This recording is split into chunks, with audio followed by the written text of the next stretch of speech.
Dans cette vidéo, il sera question de la révision pour le chapitre 1. Tout d'abord, pour l'acte d'union, il est important de savoir que cet acte est une constitution qui prendra lieu en 1840. En fait, l'ordre du rame va avoir été envoyé par la reine Victoria pour trouver une solution aux rébellions là, qui se sont produites au Haut et au Bas-Canada dans les années auparavant. Et finalement, après avoir constaté l'état de la situation, l'ordre du rame va proposer d'unir les deux Canada dans le but, entre autres, et surtout, d'assimiler les Canadiens français. Certains seront d'accord, d'autres non. Bien évidemment, les Canadiens français n'apprécieront pas cette tactique et mettront certaines choses en œuvre là, pour, entre autres, défendre leur nation. Ensuite, pour le gouvernement responsable, l'ordre du rame avait en fait proposé de le mettre en place en même temps que l'acte d'union. Toutefois, cette recommandation-là n'a pas été acceptée et il faudra attendre à 1848 pour voir le gouvernement responsable prendre place au Canada.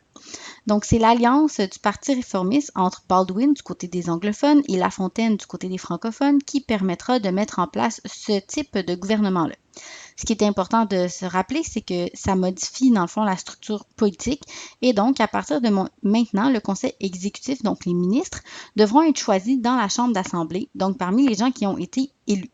Aussi, il faut noter que le gouverneur perdra à ce moment-là son droit de veto sur les lois qui vont être votées à la chambre d'assemblée. Il pourra toutefois continuer de nommer les gens du conseil législatif.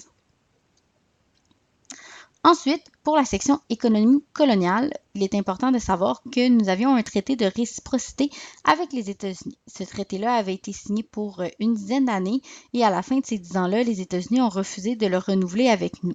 On avait mis en place ce traité-là avec les États-Unis étant donné que le Royaume-Uni avait abandonné ses tarifs préférentiels. Je rappelle qu'un tarif préférentiel, c'était en fait une espèce de permission qui nous permettait justement de faire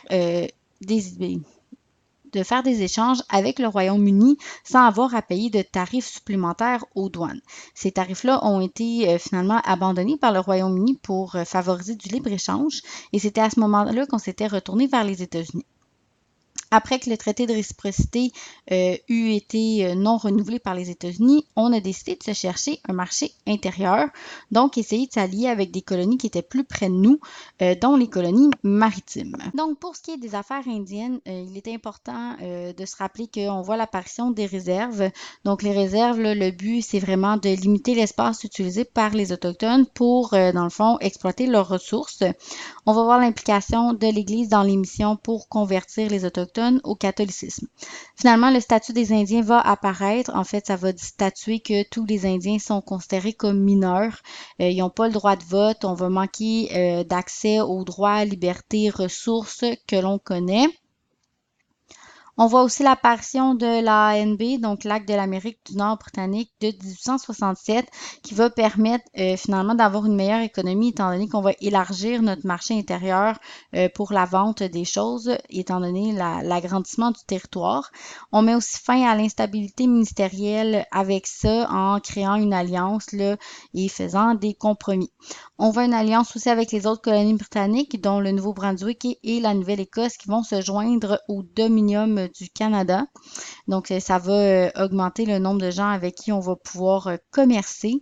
Pour négocier cette entente-là, on a dû faire plusieurs conférences, donc Charlottetown, Québec et Londres, pour confirmer l'alliance et le regroupement de tous ces territoires-là ensemble. Ensuite, pour les relations du fédéral-provincial, c'est important de savoir que le fédéral et le provincial se sont divisés les tâches.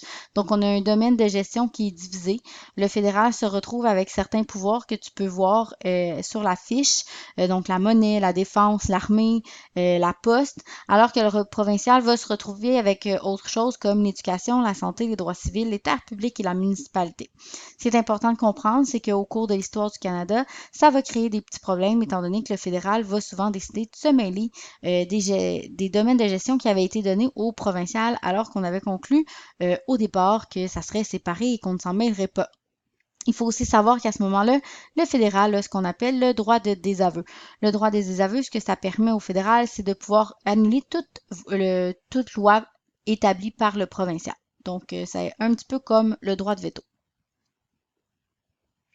Pour la politique nationale, important de comprendre que ça provient de Johnny MacDonald qui veut en fait nous sortir d'une crise économique qui commence à apparaître depuis l'Europe. Donc, on va augmenter nos tarifs douaniers. Donc, si un pays veut, dans le fond, faire traverser des choses par nos douanes pour les vendre au Canada, il devra payer, dans le fond, un tarif supplémentaire.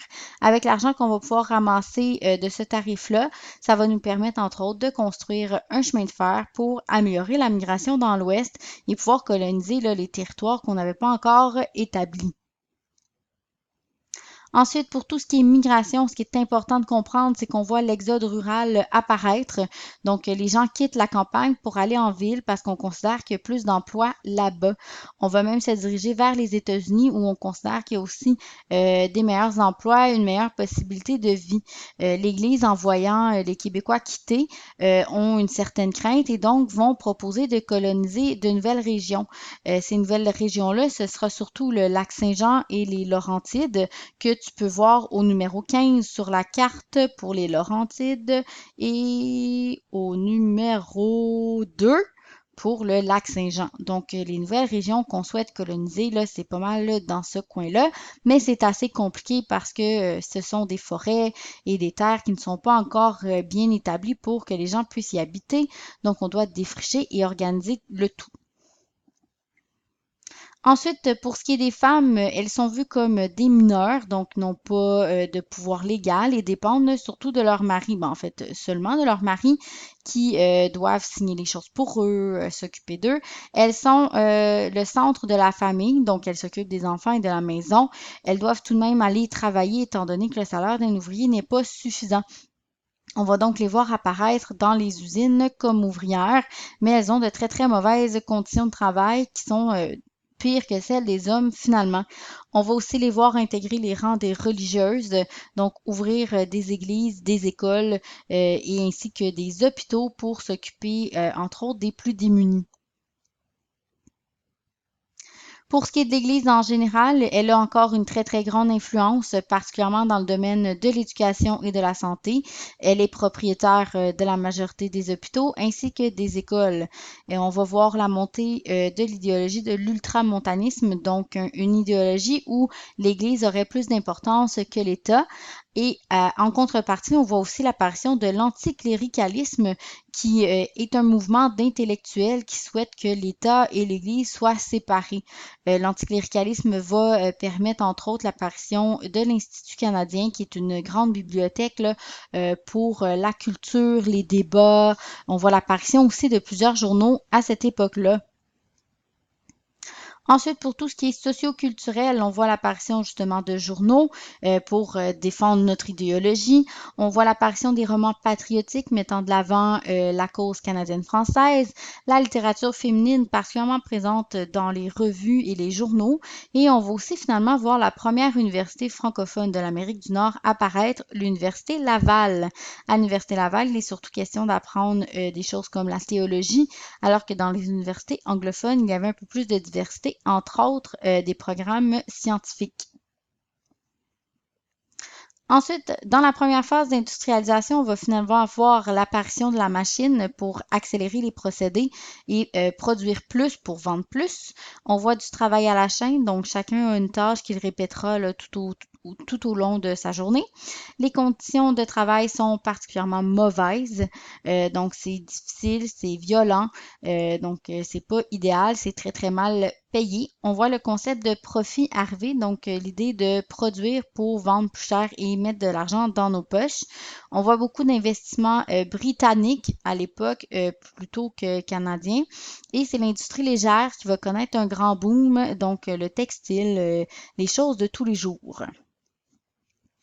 Ensuite, finalement, l'industrie forestière va prendre de l'expansion aussi. Une grande demande des États-Unis qui ont besoin de bois de construction étant donné là, la mise en place de plusieurs industries.